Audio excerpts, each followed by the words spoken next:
Bismillahirrahmanirrahim. Assalamualaikum warahmatullahi wabarakatuh.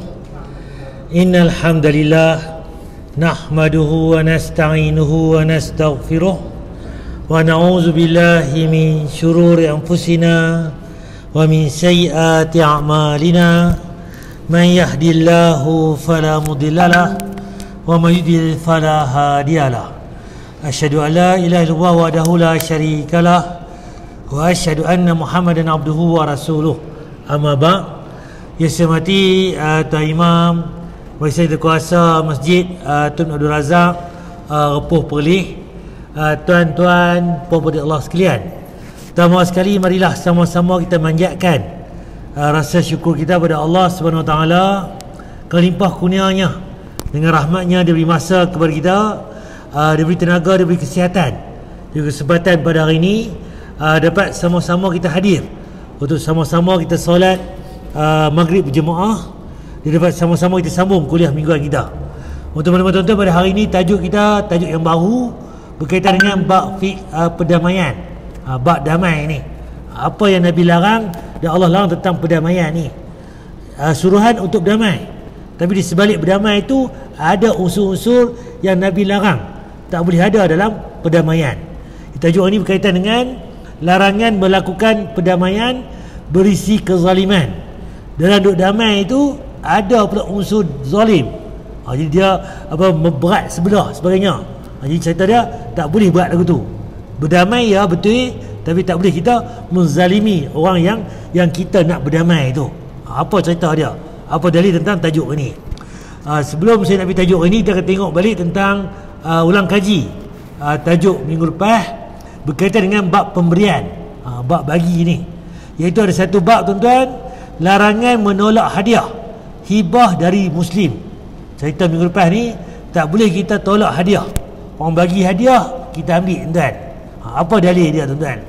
Itu yang pertama dari Khalid bin Adi Al-Juhani radhiyallahu, ia berkata, aku mendengar Rasulullah SAW bersabda, barang siapa yang sampai kepadanya sesuatu pemberian yang baik dari saudaranya se-Islam tanpa memintanya. Macam kita lah, duduk tak duduk, orang bagi barang, bagi hadiah, kita tak minta pun, dan tanpa mengharap-harapnya, tak mengharap pun, tak ada mimpi pun nak dapat benda tu, tapi boleh tuan-tuan. Dah hendaklah ia menerimanya dan jangan menolaknya. Apa Nabi larang? Kalau dapat hadiah nanti jangan tolak, ambil. Dapat benda sesuatu tak harap pun boleh kita terima tuan. Sebab apa Nabi kata janganlah ia menolaknya, kerana itu adalah rezeki yang Allah berikan kepadanya. Kita duduk tak duduk tuan, doya untuk ambil tuan. Sebab apa? Benda tu walaupun kita tak minta kan, tak harap pun, tapi rezeki tuan. Sebab apa? Itu adalah rezeki daripada Allah tuan kepadanya. Jadi tuan, ni yang kita tengok balik. Kadang-kadang tak harap pun, tak mimpi pun kan, tak minta pun, semua benda tu rupanya Allah nak bagi tuan.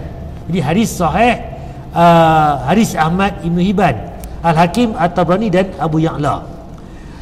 Itu tentang bab hadiah, orang bagi kita ambil tuan. Cuma tajuk yang kedua ni tuan-tuan, saya nak sentuh sikit, cara taubat nasuha, solat taubat dan zikir taubat. Kita buat dosa tuan-tuan, macam mana tata cara kita nak taubat tuan? Kita tahu apakah Nabi ajak kita tuan-tuan.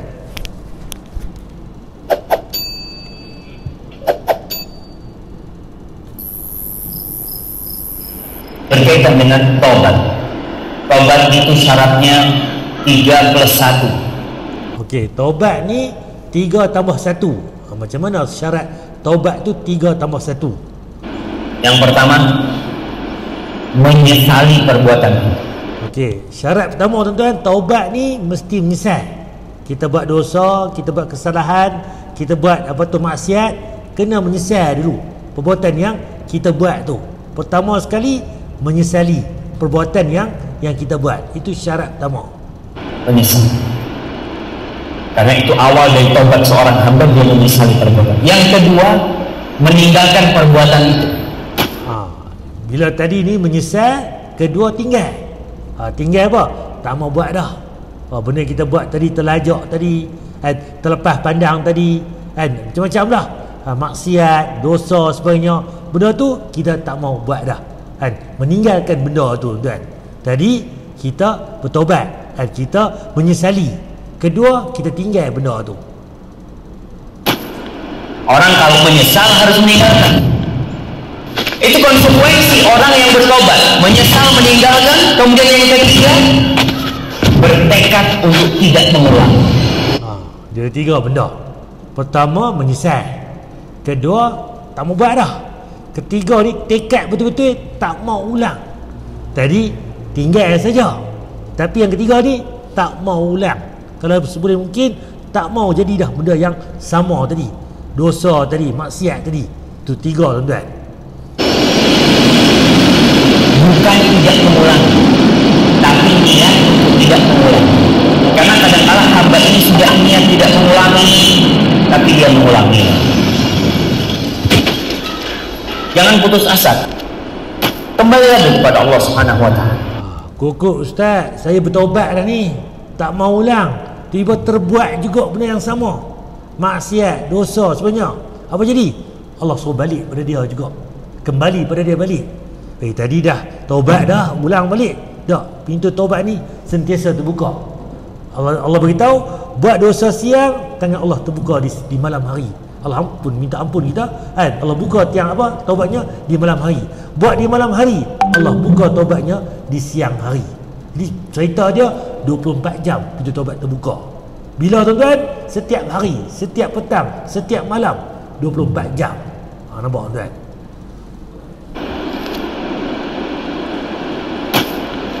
Kemudian gitu lagi, mungkin dia sudah bertobat tak mengulangi, setelah berbulan-bulan dia bisa kuat, tahu-tahu kena angin dia melakukan, kembali lagi kepada Allah SWT.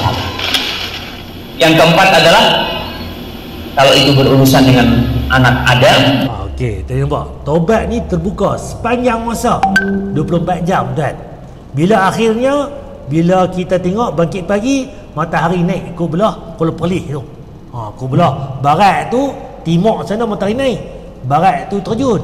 Dia bila bangkit, naik ke barat, terjun ke timur. Kiamat tuan. Hari tu tak guna dah kita minta ampun.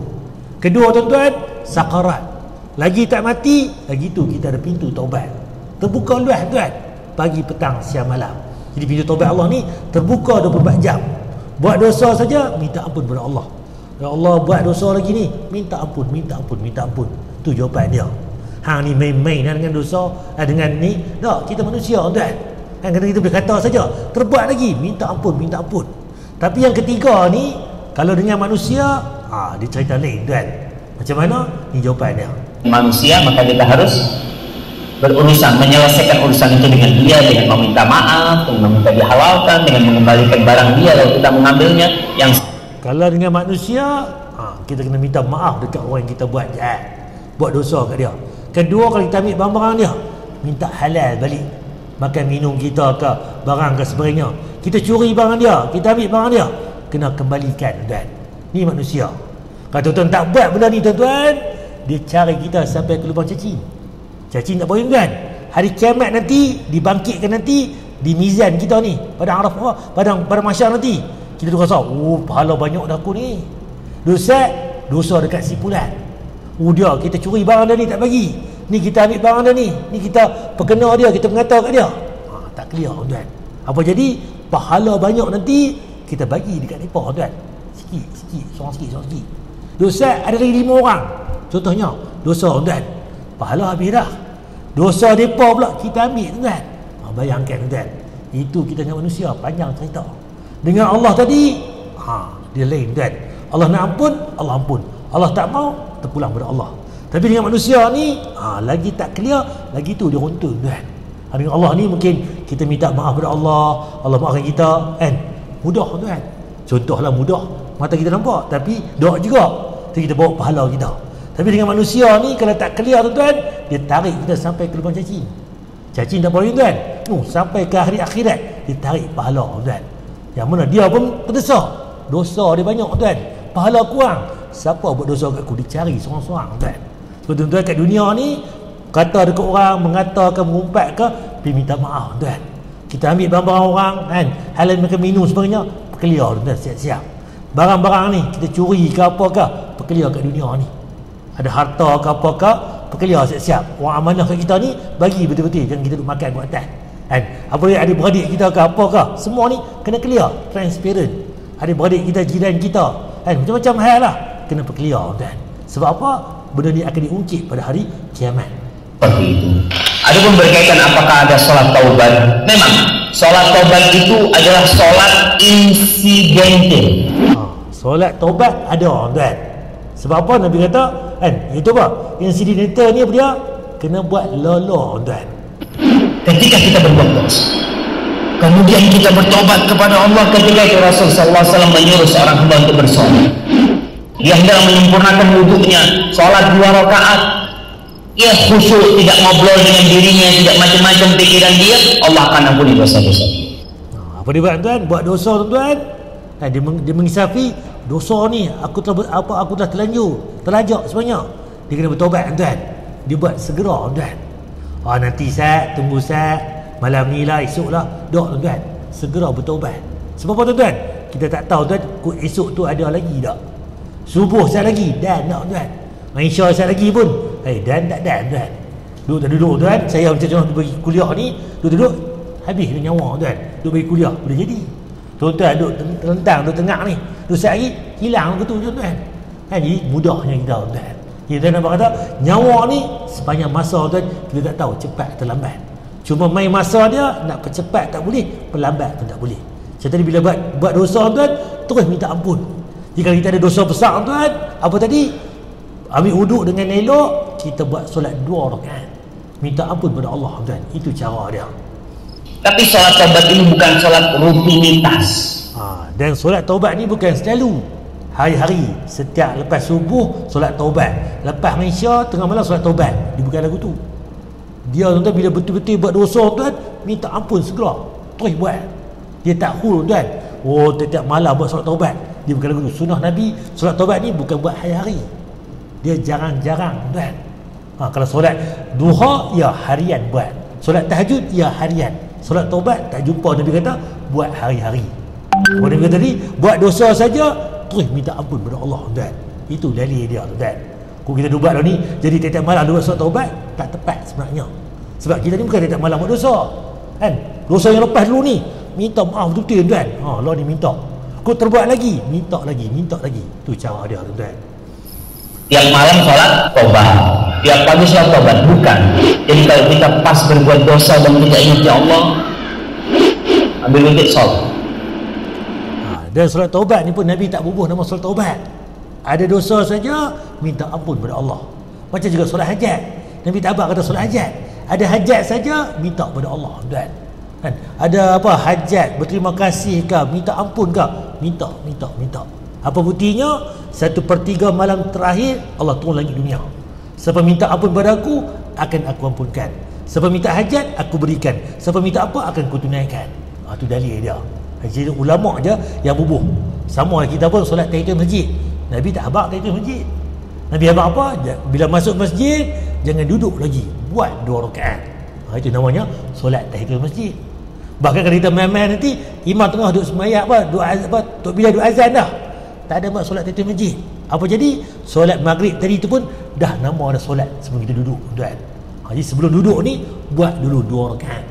Jadi kalau kita tak main awal tadi, buat solat tahiyatul masjid nama dia. Kalau kita main solat wuduk tadi, tu pun dah nama solat tahiyatul masjid dah. Jadi jangan duduk lagi, buat 2 rakaat. Itu dari yang kuat tuan. Itu termasuk amal soleh dari kita yang semoga dihapuskan dosa kita dan Allah SWT. Kemudian banyak-banyak berzikir. Kalau zikir khusus, dia istighfar. Apa lagi bila kita nak minta ampun, istighfar. Itu Nabi ajak kita. Istighfar banyak-banyak tuan. Istighfar ni Allah ampun dosa kita. Istighfar. Rasul sallallahu alaihi wasallam di satu majlis saja beliau mengatakan Rabbighfirli wa tub alayya innaka antat tawwabul ghafur mi'ata marrah. Nabi dalam satu majlis tuan, dia baca ni Rabbighfirli wa tub alayya innaka antat tawwabur ghafur. Berapa kali? 100 kali tuan. Iaitu diminta dalam satu majlis tuan. Minta ampun tuan. Ya Allah, ampuni aku, beri taubatmu kepada aku, sesungguhnya Engkau Maha penerima taubat dan Maha pengampun. itu 100 kali satu majlis Nabi. Maka banyak-banyak beramal soleh, banyak-banyak berdoa, semoga Allah SWT mengampuni dosa-dosa kita di pelanggan. Jadi taubat yang lain tu banyak kan, astaghfirullah, pemulih zat. Lepas semayang tu astaghfirullah, astaghfirullah, astaghfirullah. Tak pun astaghfirullahalazim, duduk sejadah ni, astaghfirullahalazim wa tubu ilaih pun sama juga. Ataupun ayat Nabi sebut tadi 100 kali Nabi baca dalam satu majlis pun boleh. Terpulang tuan. Dengan bertaubat tadi, istighfar, Allah ampun dosa kita. Dengan istighfar tadi juga Allah bagi murah rezeki tuan. Bila dosa kurang tuan, ingat Allah, Allah tambah rezeki tuan. Jadi banyaknya fungsi istighfar ni. Ini yang pertama. Okey, tajuk kita hari ni bab fiqh perdamaian. Macam mana tajuk hari ni berkaitan dengan damai. Larangan melakukan perdamaian berisi kezaliman. Dalam duduk damai itu dan lagi dia zalim. Macam mana tuan-tuan? Ini dalil dia. Dari Aisyah radhiyallahu ia berkata, Rasulullah SAW bersabda, barang siapa yang mengada-adakan dalam agama kami yang bukan termasuk darinya, maka ia tertolak. Jadi barang siapa yang buat benda yang ada ya, yang bukan dalam agama kita ni, Islam kita ni, dia tertolak. Fawaradun, tertolak tuan. Jadi rugi tuan. Jadi apa benda yang kita buat ni mesti tunjuk contoh Nabi. Nak minta ampun pun macam mana Nabi ajak. Nak minta rezeki pun macam mana kan Nabi ajak. Doa pula macam mana. Tidur, makan, minum, semua ibadah Nabi ajak tentang tata caranya tuan-tuan. Okey, dari satu bab ni Nabi sebut tuan, hadis Bukhari dari Zaid bin Khalid Al-Juhani dari Abu Hurairah radhiyallahu, mereka berdua berkata, seorang Arab Badui datang dan berkata, mai seorang Arab Badui ni mai jumpa Nabi. Wahai Rasulullah, putuskanlah perkara kami menurut kitabullah. Wahai Rasulullah, tolong saya uruskan ke hal kami ni ikut apa yang Allah kata dalam Al-Quran. Kata apa? Lawannya mai seorang lagi pula daripada ni bergaduh tuan. Benar, putuskanlah perkara kami menurut kitabullah. Dua-dua ni mai jumpa Nabi, tolong berkelia saya, kami ada masalah ni, ceritalah benda kami ni selesai ikut apa yang Allah kata dalam Al-Quran. Jadi dua-dua ni suruh Nabi rujuk balik apa kata Allah, qala Allah dalam Al-Quran. Arab Badui itu berkata, yang lelaki dia kata, sesungguhnya anak aku bekerja sebagai pegawai upahan orang ini. Anak aku ni lelaki duk bekerja dengan dia ni sebagai pegawai upahan. Macam kita ni bodyguard lah upahan ni. Lalu ia berzina dengan isterinya. Anak aku ni berzina dengan isteri dia pula. Nampak tuan, terlanjur. Mereka berkata kepadaku, mereka tu yang sebelah sana tu kata, anakmu itu harus direjam. Anak hang ni kena rejam. Nampak tuan, anak hang kena rejam. Bila dengar lagu tu, apa ayah ni buat? Lalu aku tebus anak aku. Aku segera tebus anak aku dengan 100 ekor kambing dan seorang budak wanita, seorang hamba wanita. Macam ayah ni, saya anak ni macam mana nak kena rejam anak aku, baik aku tebus anak aku ni. Macam mana aku bayar mereka ni 100 ekor kambing dan seorang hamba wanita. Kemudian lepas dia bagi lagu tu, dia tanya pula pada ahli ilmu, tanya orang soleh yang lain. Mereka mengatakan, sesungguhnya anakmu itu harus disebat 100 kali. Bukan kena rejam anak hang tu, kena sebat 100 kali. Kemudian dia kata lagi, dan diasingkan selama 1 tahun. Ni ahli ilmu kata. Maka Rasulullah SAW pun bersabda, bila dengar lagu tu, Nabi pun kata, aku akan putuskan perkara kalian menurut kitabullah. Lah ni apa dengar, apa kata Allah pula tentang masalah ni. Adapun budak wanita dan kambing dikembalikan. Budak tadi hamba wanita dan 100 ekor kambing kena bagi balik dekat ayah ni. Jangan apa ambil pula. Tadi hampa kata suruh bagi, Allah ni bagi balik 100 ekor kambing dan seorang hamba perempuan ni. Sedangkan anakmu harus disebat 100 kali dan diasingkan selama setahun. Tapi anak kau ni bukan kena rejam, kena sebat 100 kali dan asing pula selama setahun. Adapun engkau wahai Unais, iaitu nama seorang laki-laki, datangilah isteri orang ini dan rejamlah dia. Lalu Unais pun pergi mendatanginya dan lalu merejamnya. Apa cerita tuan? Boleh faham di sini. Kita hukum Islam, kalau dia ni lelaki tak kahwin lagi, bujang apa, anak teronor contohnya, buat zina, dia kena sebat 100 kali. Kemudian kena asing setahun. Tapi kalau dia ni dah kahwin, lelaki contohnya, dia kena rejam tuan. Tapi perempuan ni dah kahwin, sebab isteri pada owner tadi, yang mana apa tu tuan tadi. Jadi perempuan tadi kena rejam tuan. Tu cerita dia. Bukan main pakai balon, rejam dua-dua. Bukan. Agama kita bukan lagu tu. Mesti balik pada qala Allah, qala Rasul. Apa Allah kata, apa Nabi kata. Nampak? Dia pun nak berdamai tadi. Yang lelaki tadi kata apa? Kena rejam. Boleh 100 ekor kambing dah. Untung kan. Mati anak dia ni, kambing boleh 100 ekor. Dah tu dapat hamba pula seorang. Nampak? Agama bukan lagu tu. Yang betul, ya. Yang salah, tak. Jadi sebab apa? Ikut peraturannya, kalau dia tak kahwin lagi, masih masih anak tronah tadi contohnya, kena sebah. Cuba tu kau tengok balik tuan. Yang Eid sebagainya ni, zaman lalu ni baru jumpa, rupanya yang ada sebat-sebat ni, bila sebat ni dia akan hasilkan enzim badan kita ni, dia boleh lawan AIDS tu tuan, kuman AIDS tu kan. Sebab tu kan hukum sebat tu bukan saja untuk kebaikan dia, juga kesihatan dia sebenarnya, tapi nampak sakit lah. Tapi yang kedua tu kafarah dosa tuan. Sebab apa? Dia terlanjur. Akhirat clear tuan. Nampak tuan? Kita pergi nampak hina je ni, dia ni anak dia ni sebagainya, memang nampak lagu tu, tapi akhirat dia clear dah. Cerita lah ni tak ketahuan halal lagi. Duk semayang puasa zakat ni tak tahu lagi apa yang tak clear akhirat tuan. Jadi kena tengok balik tuan. Jadi cerita dia balik pada qala Allah qala Rasul. Nak berdamai tadi, tapi dalam damai tu dia zalim. Dia rembat pula 100 ekor kambing, dia ambil pula apa tu orang, kalau kita orang gaji lah, gaji terbayang, tapi yang dulu ni hamba dapat 2 tuan. Nabi kata apa? Bagi balik hamba tadi, bagi balik apa kambing tadi. Okey, tepi lagi tuan. Dari Abu Hurairah radhiyallahu, ia berkata Rasulullah SAW bersabda, perdamaian itu sah dilakukan di antara kaum muslimin kecuali perdamaian yang menghalalkan yang haram. Yang halal yang haram dihalalkan, atau mengharamkan yang halal. Yang halal pula diharam. Terbalik. Yang haram dia halal, yang halal dia haram. Tak boleh lagu tu. Agama mesti transparent. Apa qala Allah, apa qala Rasul. Al-Quran kata apa, Nabi kata macam mana tuan. Hadis hasan. Walaupun hasan, dia kuat dengan yang awal tadi. Hadis Bukhari sahih. Kandungan bab, perdamaian yang berisi kerosakan secara langsung batal. Jadi apa yang telah diambil berdasarkan perdamaian itu harus dikembalikan. Nampak Nabi ajak kita. Kalau benda tu tak betul, kena bagi balik. Bukan kata pi ambil ke atas, rembat ke atas pula. Dia orang susah, pi ambil apa, mendeguk apa air yang keruh pula. Orang dah susah, dia tolong pula ambil pula, kucai lagi pula. Jangan. Benda tu tak betul. Larangan mengadakan perdamaian berisi kezaliman. Nampak macam nak berdamai tadi, tapi zalim rupanya. Dalilnya adalah sabda Nabi, adapun budak wanita dan kambing dikembalikan kepadamu. Jadi kambing tadi 1 ekor, budak wanita engkau ambil balik, wahai ayah tadi. Tapi anak engkau kena sebat 1 kali sebat, dan juga kena asing setahun tuan. Jadi Islam kita jelas. Dan itu kan dalam kitab Taurat, Taurat sendiri pun ada tuan. Mai doang mai puak Yahudi tuan, mai jumpa Nabi. Macam mana ni si lelaki ni berzina dengan perempuan kami ni? Macam mana nak urus? Ni pun lebih kurang lagu ni juga. Mana kan? Nabi kata buka balik kitab Taurat hampa. Kata macam mana?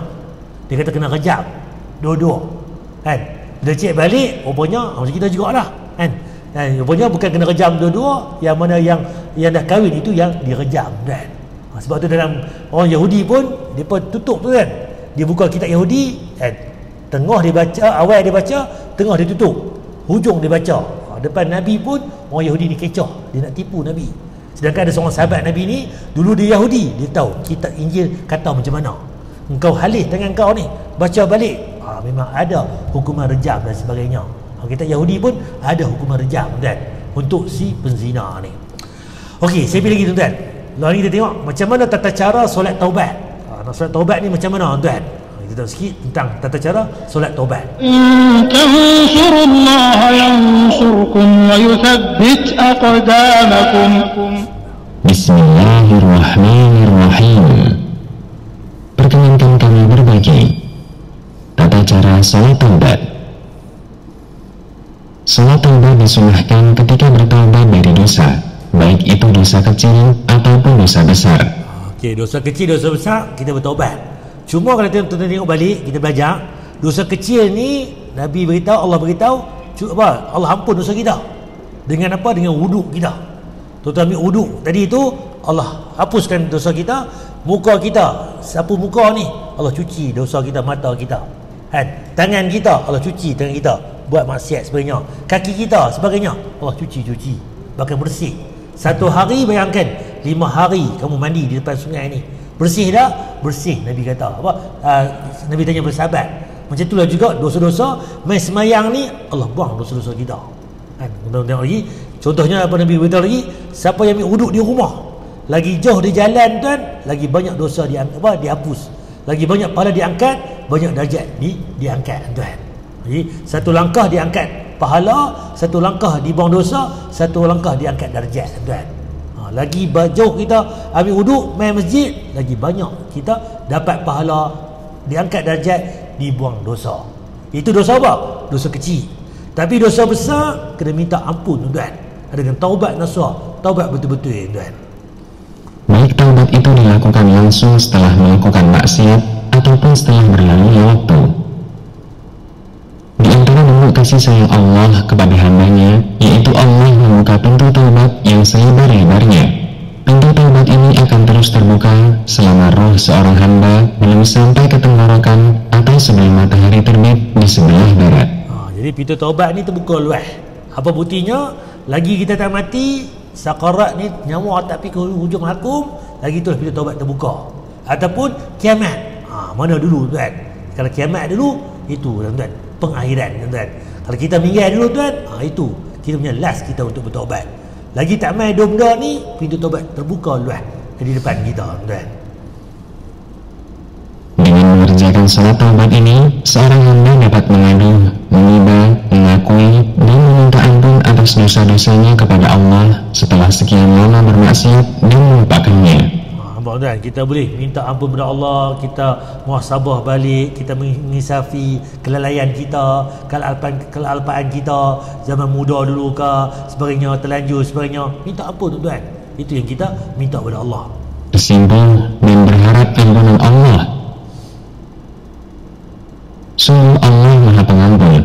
Siapakah lagi yang dapat mengampuni dosa selain Allah? Tata cara salat taubat. Okey, tuan-tuan, macam mana pula tata cara solat taubat ni? Apa Nabi ajar kita? Cara solat taubat ni.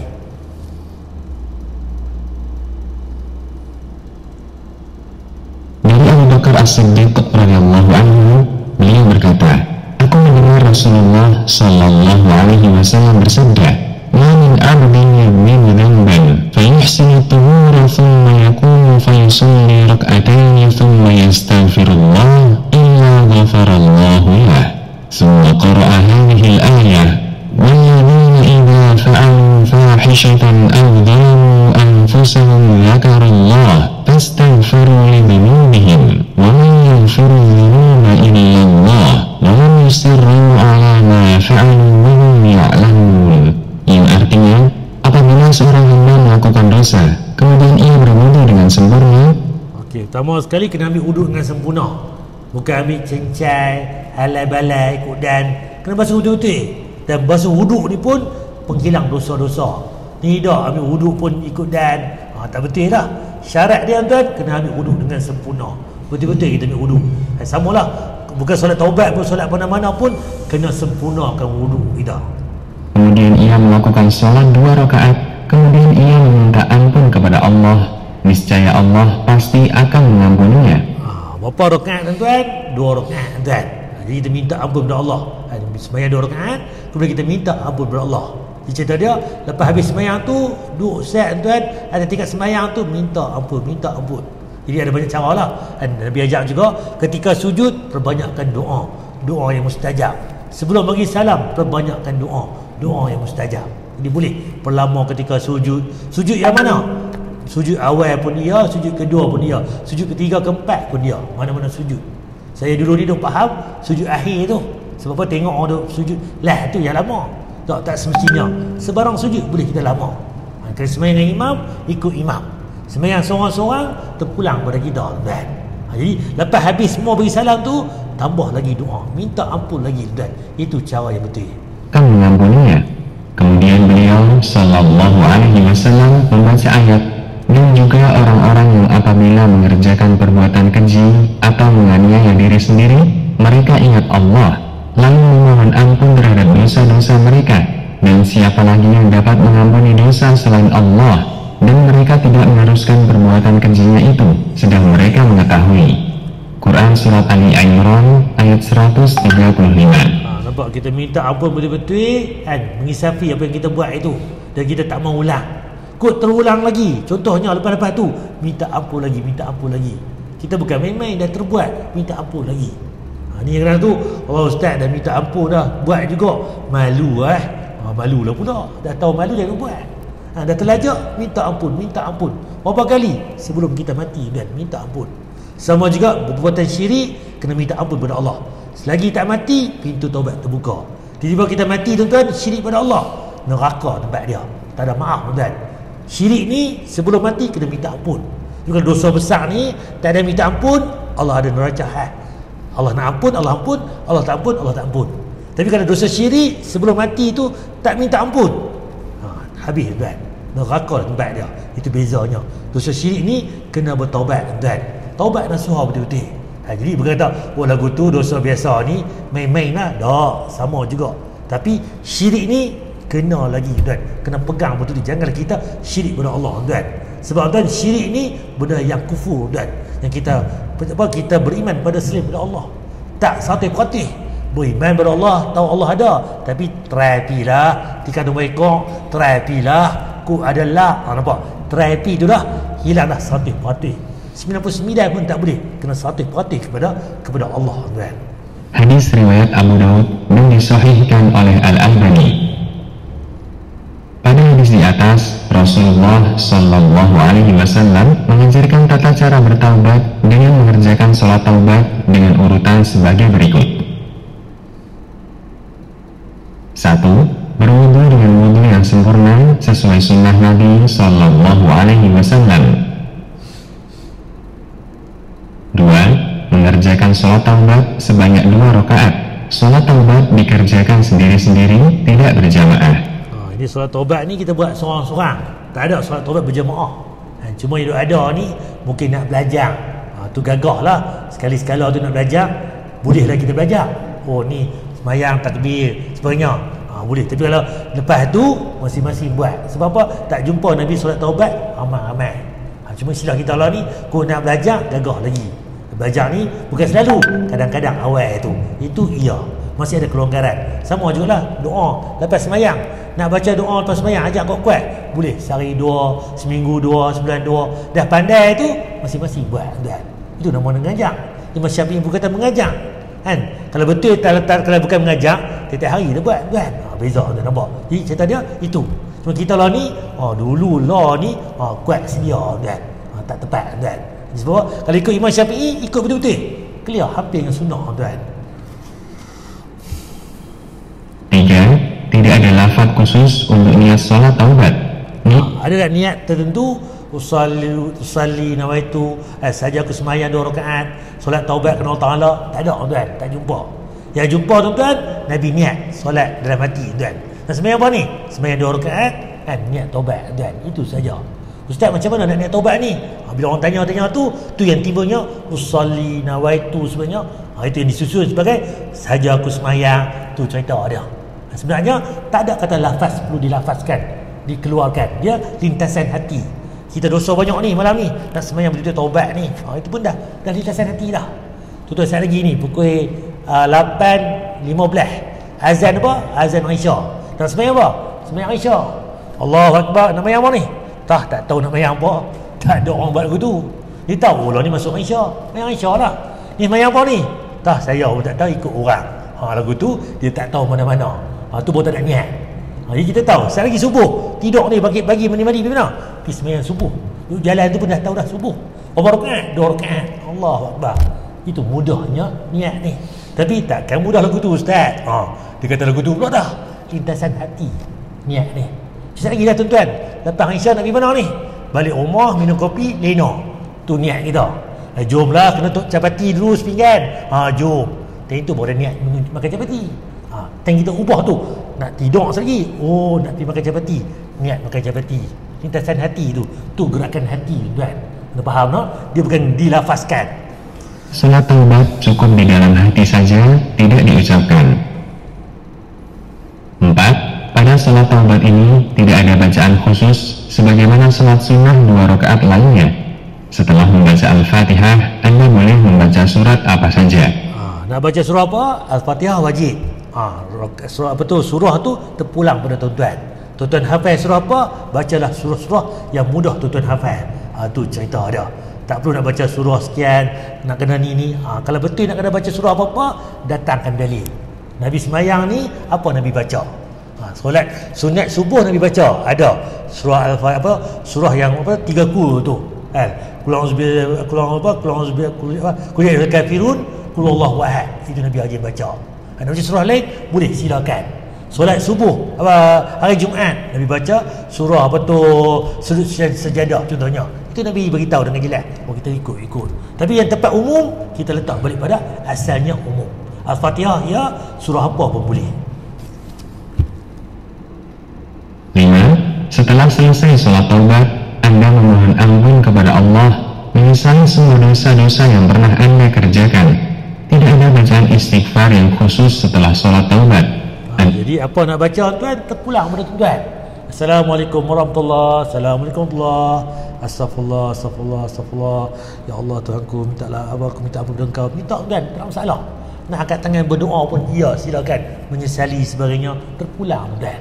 Sebab dalilnya kata tadi, ambil wuduk, solat 2 rakaat, minta ampun kepada Allah. Nabi tak kata ambil wuduk, solat 2 rakaat, minta ampun dalam semayang. Kalau betul dalam semayang, ayat dia lagu lain. Dalam semayang minta ampun betul-betul. Tak sebut lagu tu. Lepas semayang minta ampun kepada Allah. Tu dalil yang sahih. Cuma dalam semayang tadi nak sujud, perbanyak lagi doa. Ketika sebelum bagi salam, perbanyak lagi doa. Silakan. Itu ia termasuk semua solat pun boleh buat lagu tu. Boleh membaca istighfar, astaghfirullah wa atubu ilaihi. Taubat nasuha. Okey, tadi solat taubat. Di sebelum solat taubat tu juga ada Nabi ajak pula taubat nasuha. Apa dia taubat nasuha ni? Saudaraku, agar taubat Anda diterima oleh Allah, syaratnya adalah Anda harus ikhlas bertaubat. Anda lakukan hanya karena Allah. Anda menyesali semua perbuatan dosa yang Anda lakukan. Kemudian Anda bertekad tidak akan mengulangi dosa-dosa tersebut. Inilah taubat nasuha. Pertama, dia menyesal. Kemudian dia tak mau buat. Kemudian dia nekat lagi, tak mau ulang. Nampak tuan? Dia berdiri 3 tadi. Kalau terbuat juga, jangan kita putus asa. Taubat lagi. Ustaz, mereka ni main-main lah. Mana kita tahu dia main-main? Dia bertaubat kepada Allah tuan. Cerita lah, aku kali Allah terlajak lagi pula dah. Jadi itu kita. Sama juga manusia ni dia akan alpa tuan. Jadi masing-masing tu ikhlas ke dia buat ke, itu dia dengan Allah. Jadi kita tengok kita ni duk kisah orang apa? Kita ni pun tak lepas lagi tuan. Ni duk kira orang pula. Main-main ustaz, lagi buat pula. Pelili dia pula. Jangan tuan.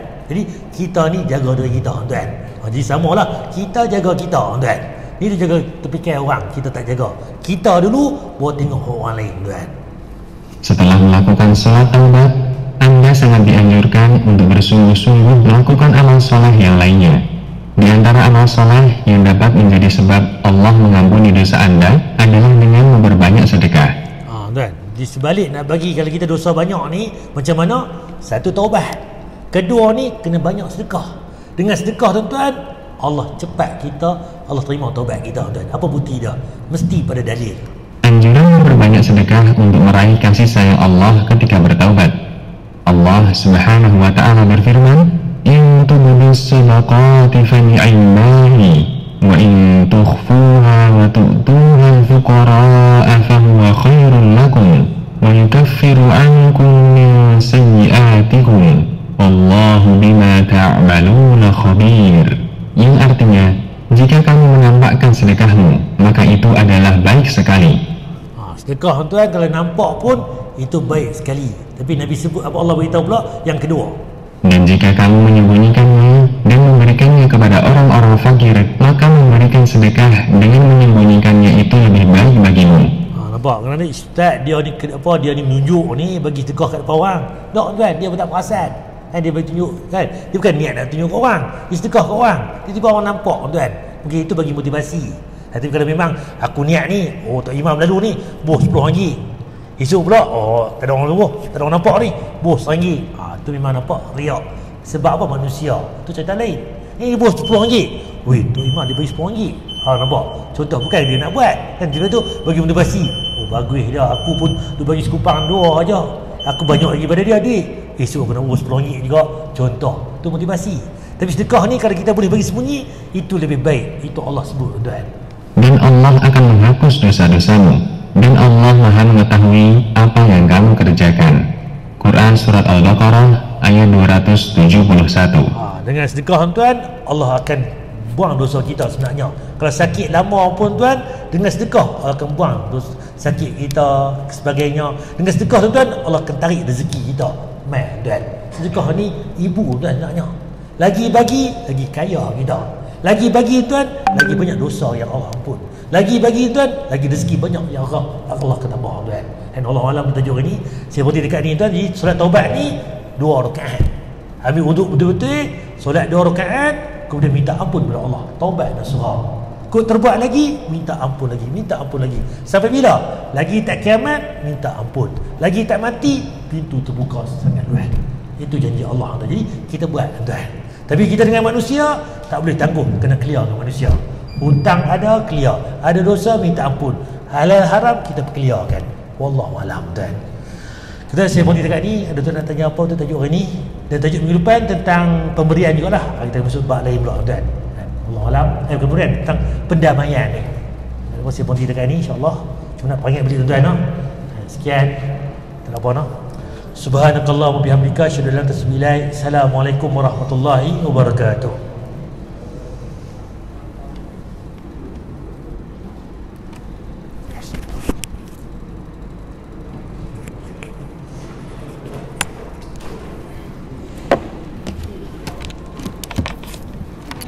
Allahu Akbar.